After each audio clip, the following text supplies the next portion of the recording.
کہ اذا کان اول لیلۃ من شہر رمضان صفدت الشیاطین ومردت الجن، کہ جب رمضان کی پہلی رات آتی ہے تو شیاطین، سرکش جن، ان کو قید کر دیا جاتا ہے، باندھ دیا جاتا ہے۔ خبردار، میرے پیارے حبیب صلی اللہ علیہ وسلم کے امتیوں کے روزوں کو تم خراب نہ کر سکو تو شیاطین کو باندھ دیا جاتا ہے۔ وغلقت ابواب النار فلم یفتح منها باب، جہنم کے سارے دروازے بند کر دیے جاتے ہیں، پورا رمضان بند رہتے ہیں۔ وفتحت ابواب الجنت فلم یغلق منها باب، اور جنت کے سارے دروازے کھول دیے جاتے ہیں اور ان دروازوں کو پورا مہینہ بند نہیں کیا جاتا۔ سبحان اللہ۔ رمضان کا مطلب کیا ہے؟ جلنا۔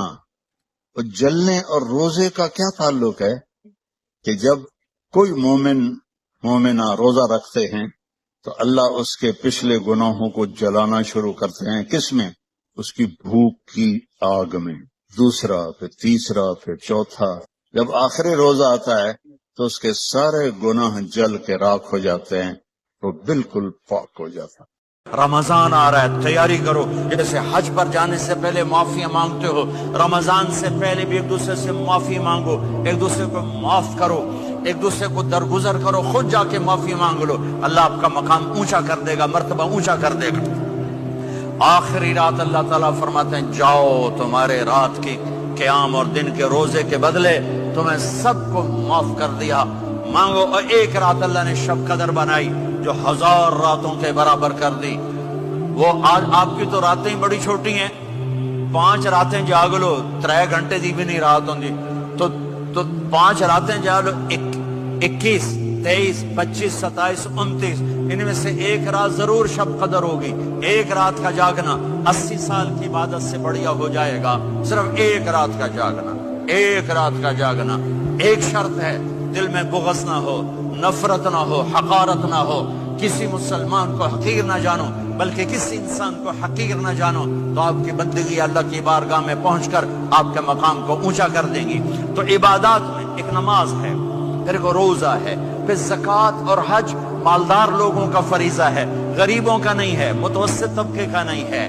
تو عبادات کا جو نصاب ہے بڑا مختصر ہے۔ 5 نمازوں پہ کتنا وقت لگتا ہے؟ روزے سال کے بعد آتے ہیں، گنجائش ہے، بیمار و بعد میں رکھ لو، مریض و بعد میں رکھ لو۔ اللہ کے پیارے رسول صلی اللہ تعالی علیہ وسلم نے فرمایا، اے لوگو، تم پر ایک عظیم المرتبت مہینہ سایہ فگن ہو رہا ہے۔ حضور فرماتے ہیں شہر مبارک، فرمایا یہ بڑا برکت والا مہینہ ہے، یہ برکتیں لے کے آیا ہے، یہ رحمتیں لے کے آیا ہے، یہ اپنے ساتھ عنایات لے کے آیا۔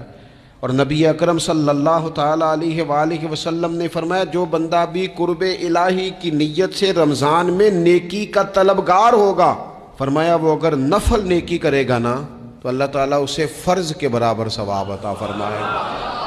اور حضور علیہ الصلوۃ فرماتے ہیں جو اس مہینے میں ایک فرض ادا کرے گا اللہ 70 فرضوں کے برابر اجر عطا کرے گا۔ رمضان کا تعارف یہ ہے کہ شہر رمضان الذی انزل فیہ القرآن، تو قرآن مجید سے دلچسپی۔ دوسری میری گزارش ہے راشن بانٹنے والوں سے بھی کہ مہربانی کریں لائنوں میں لگانا چھوڑ دیں، اور لینے والوں سے بھی میری عرض ہے کہ اللہ تعالیٰ سارا سال عطا کرتا ہے، 3-4 ہزار کے لیے کیوں اپنے آپ کو آپ تکلیف میں ڈالتے ہیں؟ سارا سال اللہ دیتا ہے۔ اور پھر میری آپ سے یہ بھی اپیل ہوگی کہ طبیعتوں میں حلم پیدا کریں، بردباری پیدا کریں، یہ بڑی ضروری چیز ہے۔ مثبت سوچیں لائیں، روزہ ہماری تربیت کرتا ہے۔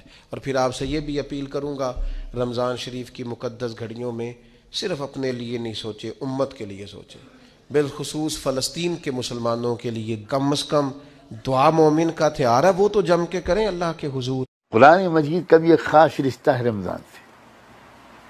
قرآن اترنا ہی شروع ہوا رمضان میں۔ رمضان کا تعارف ہی قرآن میں یہی کہہ کے کرایا گیا کہ شہر رمضان الذی انزل فیہ القرآن۔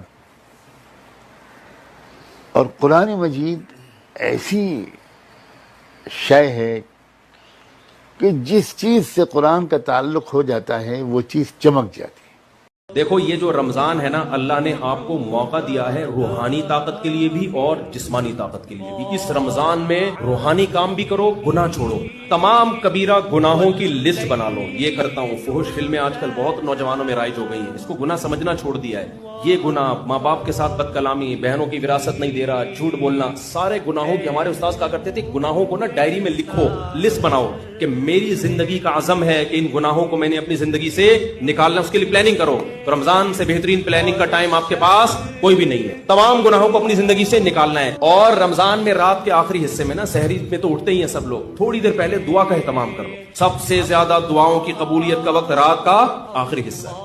رات کو اٹھ کے آپ نے اللہ سے دعائیں مانگنی ہے، اپنی حاجات بھی مانگیں، لیکن زیادہ فوکس آپ نے کرنا ہے ہدایت، کہ اللہ میں نے جو گناہوں کی لسٹ بنائی ہے نا، میری زندگی کو کیسا کر دے، چینج کر۔ تو یہ کیا کرنا ہے آپ نے؟ یہ راتوں کو دعا مانگنا ہے۔ یہ ہوگی روحانی طاقت کے لیے، کیونکہ یہ آپ کو انسان اور گدھے میں فرق کرنے کے لیے، ٹھیک ہے نا۔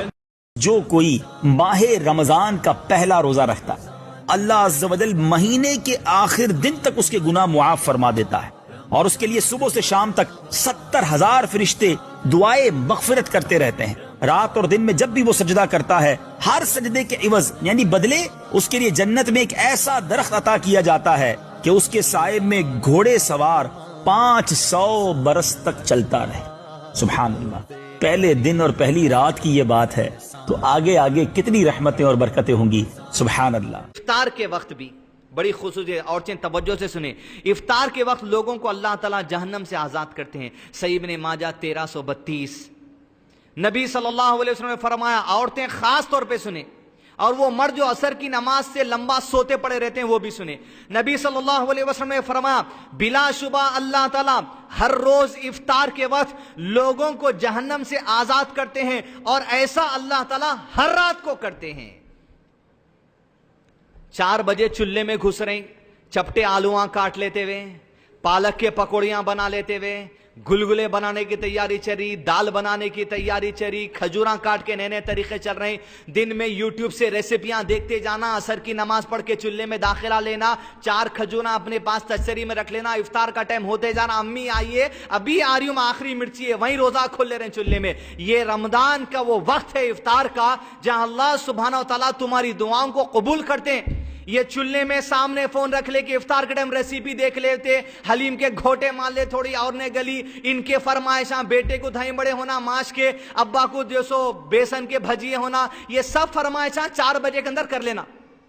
اگر آپ کو آپ کے رمضان کی قدر ہے تو جو کچھ بھی کرنا ہے 4-5 بجے کے اندر کر لیجئے، اس لیے کہ افطار 6:45 بجے کے قریب ہے غالباً، یا 6:40 کو ہے۔ اس سے پہلے جو کرنا ہے کر لیجئے، اگر آپ اس افطار کے وقت سے صحیح فائدہ اٹھانا چاہتے ہو، ورنہ آپ کوئی بڑا کام نہیں کر رہے ہیں پکانے کے واسطے، پکائے سو چیز اللہ تعالیٰ اجر لکھ دیں گے، لیکن پکا کے آپ کے عمل برباد مت کر لیجئے۔ آپ کے اچھے سنہرے موقع اللہ تعالیٰ عطا کیے افطار کے موقع پر، کیا ہے وہ وقت کہ اللہ تعالیٰ ہر روز افطار کے وقت لوگوں کو جہنم سے آزاد کرتے ہیں۔